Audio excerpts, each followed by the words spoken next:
सबसे पहले आप सभी को कहीं न कहीं डेली क्रिकेट की तरफ से बहुत-बहुत नए साल की मुबारकबाद। बिल्कुल, जी हाँ। न्यू ईयर कहीं न कहीं आ चुका है, तो चलिए नए साल की शुरुआत करते हैं कई सारी उम्मीदें लेकर और इस साल की सबसे पहली एनालिसिस लेकर आपके सामने हाज़िर हैं और क्या शानदार एनालिसिस होगी। आप देखिए ज़रूर, जी 2023 का हाँ। जो एंड हुआ, वो कहीं न कहीं इस पे हुआ कि एक एस्ट्रेट वर्सेस फुल मेंबर्स का मैच था। वो बिल्कुल, आखिरी मैच था बिल्कुल। 2023 का।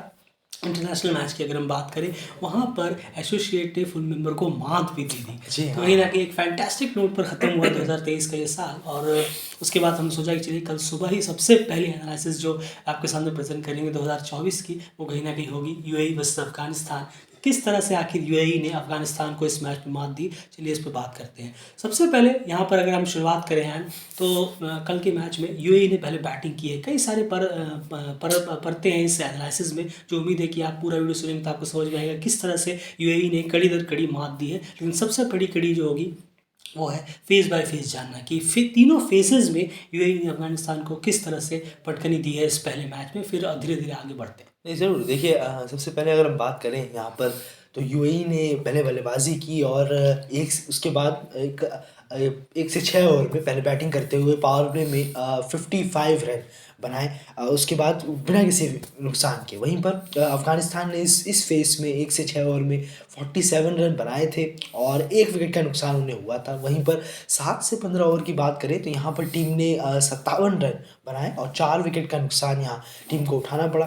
वहीं पर अफ़गानिस्तान ने 55 रन इस फ़ेज़ में बनाए थे 7 से 15 के मिड फ़ेज़ में और 5 विकेट का नुकसान उन्हें हुआ। वहीं पर आखिर के फ़ेज़ में 16 से 20 ओवर के बीच में यूएई ने 54 रन बनाए और 3 विकेट का नुकसान हुआ। वहीं पर अफ़गानिस्तान की बात करें तो उन्होंने 53 रन बनाए और 4 विकेट का नुकसान उन्हें यहाँ हुआ और यूएई 166 रन बना यूएई ने 166 बनाया 7 विकेट के नुकसान पर 20 ओवर के बाद। बिल्कुल, तो आप देख सकते हैं कि तीनों फ़ेज़ेस में यहाँ पर यूएई ने मात दी है। पहला फ़ेज़ जो यूएई ने जीता अफ़गानिस्तान के कंपेयर टू, सेकंड फ़ेज़ में भी यूएई का अफ़गानिस्तान से बेहतर है और तीसरे फ़ेज़ में भी यूएई का अफ़गानिस्तान से बेहतर है। विकेट्स और रन्स 3-0 दोनों टैली में, तो 3-0 से तीनों फ़ेज़ेस में पहले फ़ेज़ के अलावा बाकी 2 फ़ेज़ेस में बहुत क्लोज़ जी मार्जिन है। हाँ, लेकिन बिल्कुल, डेफ़िनेटली बिल्कुल। आखिर एज तो है ही, टी20 में इतना ही काफ़ी होता है। आपको ज़रूर, एज होना ज़रूर। है तो भी आप कहीं न कहीं जीत जाते हैं। तीनों फेसेस यूएई ने कल के मैच में जीते हैं। चलिए अब आगे बढ़ते हैं कि ये 166 जो टीम ने बनाए हैं यूएई ने, इसमें कंट्रीब्यूशन किन किन का रहा है और किस तरीके का रहा है। इसमें कोई दो राय नहीं है कि मोहम्मद वसीम जो है वो एक one of the best batsman है बिल्कुल, बिल्कुल। टी20 में जी हाँ। एसोसिएट्स की तरफ से। वन ऑफ द बेस्ट क्या, वो टॉप 5 की कैटेगरी में ज़रूर, आएंगे, फिर ज़रूर। टॉप जी 3 की हाँ। कैटेगरी में आएंगे जब भी बात होगी एसोसिएट्स की तरफ से बेस्ट टी20 बैट्समैन की। अब वो किसी भी तरह से हो, चाहे वो कहीं पर जाकर हो, किसी भी ओपोनेंट के खिलाफ हो, डेफिनेटली एक अलग ही रूप इनका मैटर नहीं नज़र करता। आता है। इनका फुल मेंबर्स के खिलाफ 38 का एवरेज है कमाल है। टी20 में। और मैं आपको बता दूं इसमें शायद 5 50s भी हैं और ये 2 सेंचुरीज भी मार्वेलस। हैं, 160 के आसपास का स्ट्राइक रेट भी है। सारी डिटेल्स हैं, आप कम्युनिटी में जाकर चेक करिए। कल ही ज़रूर, रात को ज़रूर। हमने डाला था ये मैच कंप्लीट होने के बाद। तो मोहम्मद वसीम ने ताबड़तोड़ शुरुआत दिलाई, 32 गेंदों में 53 रन। और इस तरह के बैट्समैन या तो एक बॉल पे 0 रन आउट हो बिल्कुल, जाते हैं, बिल्कुल। लेकिन अगर रहते हैं तो फिर इस तरह की इनिंग ही आती है, चाहे सामने कोई भी बॉलिंग अटैक हो। तो शानदार शुरुआत दोनों ने दिलाई। आर्यन लाकड़ उन्होंने लगभग शायद 70-72 रन की पार्टनरशिप उन दोनों के बीच में हुई थी। जी हाँ, जी हाँ। आर्यन और मोहम्मद वसीम के बीच में एक सॉलिड शुरुआत मिली टीम को, लेकिन जैसे ही मोहम्मद वसीम का विकेट गिरा, उसके बाद पूरी की पूरी टीम जो है वो एक तरह से आप कह सकते हैं कि सॉलिड डाउनफॉल जो हमें देखने को मिलता है। बिल्कुल, हमें ये बिल्कुल। पैटर्न तो जी देखने को हाँ। मिला ही है कि हाँ, ये एक दिक्कत और है कि मोहम्मद वसीम ही एक सबसे ज़्यादा ट्रस्टेबल प्लेयर नजर आते हैं उस पूरी यूएई में। कि मोहम्मद वसीम का विकेट जी गिरा, हाँ। टी20 की मैं बात कर रहा हूँ, मोहम्मद वसीम का विकेट गिरा, बस उसके बाद फिर पता नहीं चलता कि ये स्कोर कहाँ तक जाएगा और बिल्कुल। कितना जाएगा। वो कॉन्फिडेंस हमें नजर नहीं आता। कल के मैच में ज़रूर दिखा आर्यन लाकड़ा की इनिंग, लेकिन फिर उसके बाद है जैसे मोहम्मद वसीम गिरे, पूरी तरह से टीम ढहती चली गई। बिल्कुल सही कहा आपने और यही प्रॉब्लम है। आप देखेंगे वृत्ति अरविंद, बासिर हमीद, तनिष सूरी, अली नासिर, अयान अफजल खान, जी हाँ। सब ऐसे ही के ऐसे ही रह गए। किसी ने कोई कंट्रीब्यूट किया नहीं। अगर थोड़ा बहुत कंट्रीब्यूट हो जाता तो स्कोर और अच्छा होता। और 180 190 का स्कोर हो जाता है यहाँ पर अगर इनकी तरफ से कोई पार्टनरशिप मिलती, लेकिन नहीं मिली। बासिर हमीद काफ़ी तेज़ खेलते हैं जैसा हम जानते हैं, जी हाँ। लेकिन वो भी आउट होके चले गए। पहले विकेट के लिए 72 की जी पार्टनरशिप हुई हाँ। थी। उसके बाद सीधा 8वें विकेट के लिए एक पार्टनरशिप हुई जो तनिष सूरी, माफ़ कीजिएगा, एक आर्यन लाकड़ा और आकिफ आकिफ रज़ा रजा, जी हाँ। इनके बीच में हुई थी लास्ट में जाकर। तो यही दो पार्टनरशिप्स थी जिनकी बदौलत यूएई 166 के रेस्पेक्टेबल स्कोर तक पहुंच पाया। और खासकर आर्यन लाकड़ा ने भी बहुत अच्छी इनिंग बहुत खेली, अच्छी इनिंग खेली। काफ़ी पावर है उनके शॉट्स में, जिस तरीके से उन्होंने शॉर्ट बॉल पे भी छक्के लगाए, माफ़ कीजिएगा, स्क्वायर लेग की तरफ और मिड विकेट की तरफ। काफ़ी ज़्यादा उनके ऊपर पावर हिटिंग है उनमें कि वो लंबे लंबे बाउंड्रीज लगा सकते हैं, जो कि हमें कल देखने को मिला। और सबसे बड़ी बात है कि एक ओपनर नॉट आउट गए हैं, तो बहुत अच्छा, बहुत वेल प्लेड खेला उन्होंने, बहुत ही अच्छा खेला। और थ्रू आउट द इनिंग उन्होंने बना के चले, अपना विकेट बचा के चले।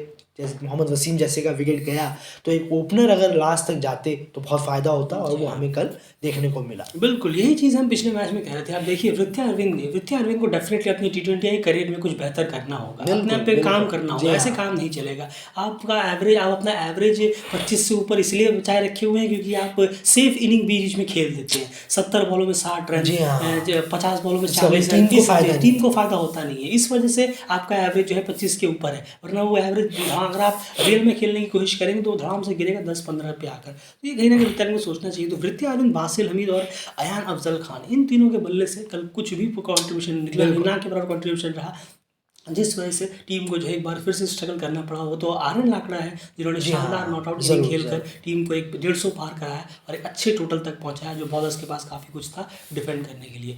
अब यहाँ बात करते हैं अफगानिस्तान के बॉलर्स की, एंड उनकी तरफ से टॉप विकेट टेकर्स कौन कौन से रहे हैं, किस तरह की बॉलिंग रही है? नहीं ज़रूर, देखिए उमर ज़ई ने 4 ओवर में 35 रन 2 विकेट, कैस अहमद ने 3 ओवर में 15 रन 2 विकेट, यही हाईएस्ट विकेट टेकर थे। फैज़ल फारूकी ने भी 4 ओवर में 25 रन 1 विकेट निकाले हैं। और कहना होगा नवीन उल हक की तरफ से कोई सपोर्ट मिला नहीं, 4 ओवर में 35 रन।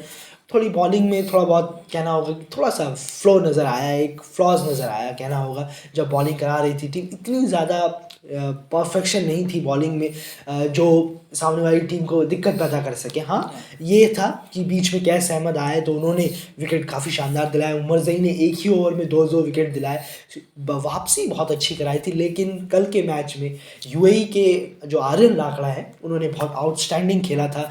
उन विकेटों के बीच में भी वो रन निकाले जा रहे थे, 4 रन, 5 रन, 6 रन। और जैसे ही 16-17 ओवर हुए, उसके बाद आखिर के 3 ओवर में 38 रन मारे हैं आर्यन लाकड़ा और आकिफ रजा ने। तो बैटिंग को यहाँ क्रेडिट देना होगा।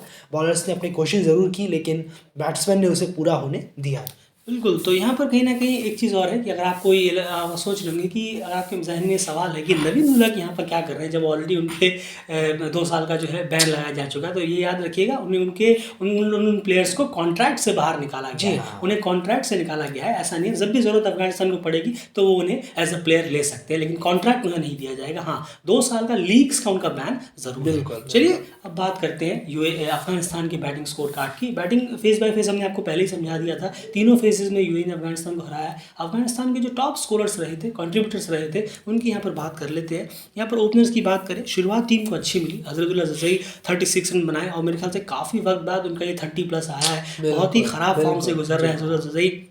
एक टाइम पर ज़बरदस्त फॉर्म में थे, लेकिन अभी फिलहाल नहीं है। शुरुआत अच्छी मिली थी, रहमतुल्लाह गुरबाज ने 21 किए, लेकिन उसके बाद जैसे गुरबाज आउट हुए, यहाँ पर थोड़ा बहुत अफगानिस्तान भी डगमगाता हुआ नजर आया। 36 रन गुरबाज 21, इब्राहिम ज़ादरान कप्तान चले नहीं, सिर्फ 4 रन।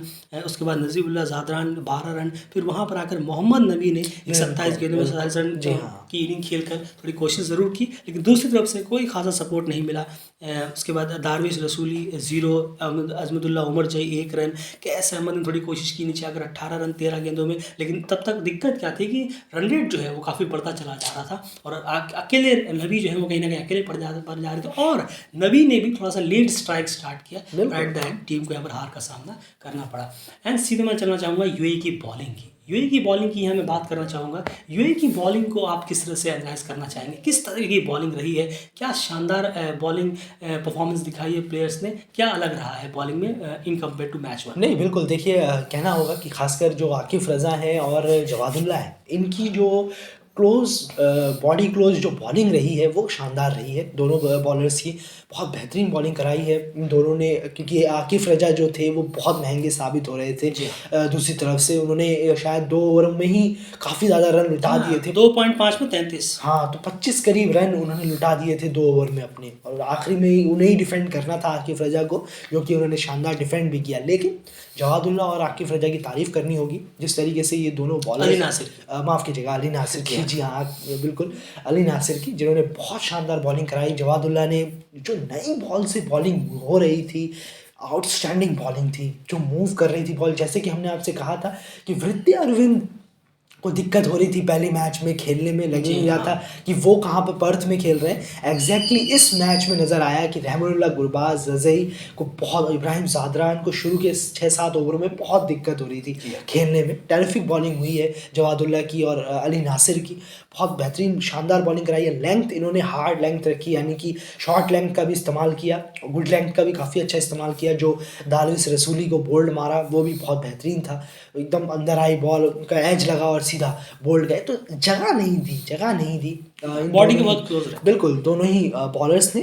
और कहना होगा कि जितना ज़्यादा ये मैचेस खेलेंगे, और अली नासिर ने तो बाद में कहा भी कि हमें इन मैचेस का काफ़ी अच्छा एक्सपीरियंस मिल रहा है, बिल्कुल कि मिलना हम चाहिए। टफ मैचेस खेल रहे हैं, बड़े बड़े ओपोनेंट के खिलाफ खेल रहे हैं, और उनसे हम सीख रहे हैं, और ये हम प्रोड्यूस कर रहे हैं अपनी बॉलिंग से। तो यही है। लेकिन एक चीज़ ज़रूर है कि ये हम सिर्फ स्ट्रिक्टली T20 की बात कर रहे हैं, बिल्कुल, जो ये बिल्कुल। अली नासिर और जवादुल्ला ने इस एक्सेप्शनली बॉलिंग कराई है कल के मैच में, बहुत शानदार।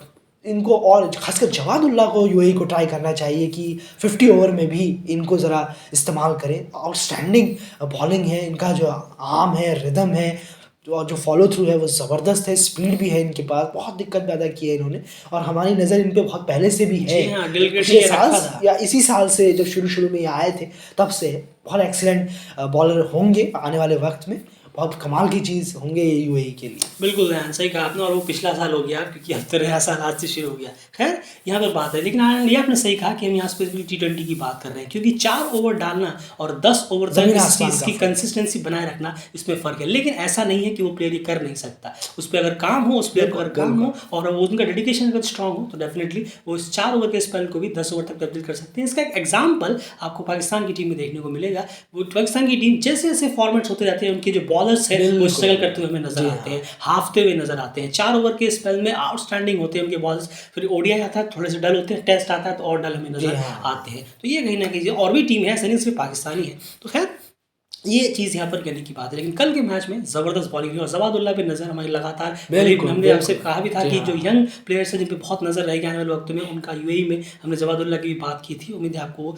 याद रहा होगा। तो इस तरह से कहीं ना कहीं इस जीत को बुना यूएई ने, और एक और शानदार जीत फुल मेंबर के खिलाफ हासिल की यहाँ पर, और धमाकेदार तरीके से 2023 को ख़त्म किया। अब इंतजार रहेगा कि फाइनल मैच जो रहेगा सीरीज़ का, वो क्या कुछ लेकर यहाँ पर आता है। फिलहाल इस एनालिसिस में इतना ही। बाकी आपकी क्या राय है कमेंट बॉक्स में ज़रूर रखिए, प्लीज़ और डेली चैनल को सब्सक्राइब कर लीजिए, क्योंकि इस तरह की लगातार वीडियोस और एनालिसिस, मैच प्रीव्यू, सब कुछ स्टेट्स रिलेटेड पूरे साल आपके सामने इस नए साल में भी प्रेजेंट करते रहेंगे।